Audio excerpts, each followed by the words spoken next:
39-ամյա Արմեն Մելքոնյանը բազում հայորդիների նման մեծ հպարտությամբ է մեկնել հայոց բանակ, ծառայել ու հայրենիքի սահմանները պաշտպանել կյանքի գնով։ 1995 թվականին ծառայության մեջ գտնվելով Սովետաշենի մոտոհրաձգային գումարտակում գերի է ընկել թուրքերին։ Այդ չարաբաստիկ օրերի մասին խոսելիս Արմեն Մելքոնյանի դեմքին թախիծ է հայտնվում, կտանքներ, խոշտանգումներ, դառն ու ահասար սուր հիշողություններ։ Ես վիրավոր վիճակում թուրքերի կողմից ոնց որ այդ հարվածի ժամանակ ռմբակոծել էին, գերեվարվել էին, տարել էին մատները։ Վիրավոր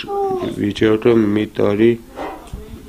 իրանց մոտ գերության մեջ եմ եղել։ Արմենը պատմում է, որ 1995 թվականի մայիսի 15-ին, երբ կատարվեց գեհիների փոխանակում, հենց այդ ժամանակ էլ կարծես ուրվագծվեց ռազմագերու կյանքի հետագա ընթացքը, մարմնի վրա հայտնված անթիվ սպիներով, թշնամու թողած խոր վերքերով։ Վիրահատությունները հաջորդեցին միմյանց, գումար էր հարկավոր, պատմում է Արմենը, սակայն գումարն այդպես էլ չցուցաբերվեց։ Հենց այդ ժամանակ էլ վաճառեցի բնակարանս ու հոգացի հերթական վիրահատությանս ծախսերը։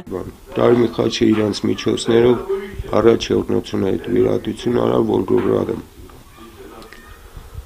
Դրանից հետո ես իմ ոնց որ բանով եկել հասել եմ Հայաստան։ Իրանք գումարով օգնել են։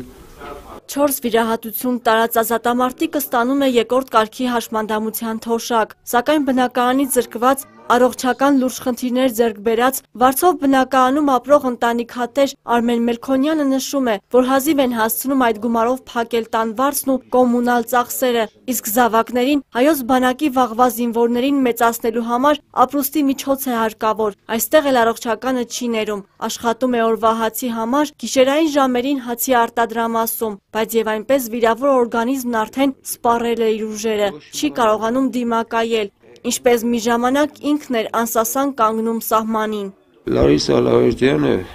հովանավոր էր ինձ կանգնել, սրանից մի քանի տարի առաջ համակարգիչը փախտացու իր կողմից սովորեցի, բայց այդ կողմով ես ասենք քանի որ չկա աշխատան, որ կարողանամ ես գնամ ու ես էլ բանակի պատճառով չեմ հասցրել ես ինչ-որ բարձրագույն սովորեմ, բարձրագույն ավարտեմ կամ ինչ-որ կրթություն ունենամ, որ դա ինչ-որ մենակ համակարգիչ սովորելը դա չէ։ Մի ասենք պետք էր, որ ինձ մի հատ համակարգիչ։ Ընտանիքի ֆինանսական կարիքները հոգալու համար նա մտածում է, որ հովանավոր գտնելու եւ համակարգիչ ձեռք բերելու դեպքում ֆիզիկականից կանցնի մտավոր աշխատանքի, կաշխատի համակարգչով։ Անի Աղաջանյան, Ելենա Սաքանյան, Լոռի հեռուստաընկերություն։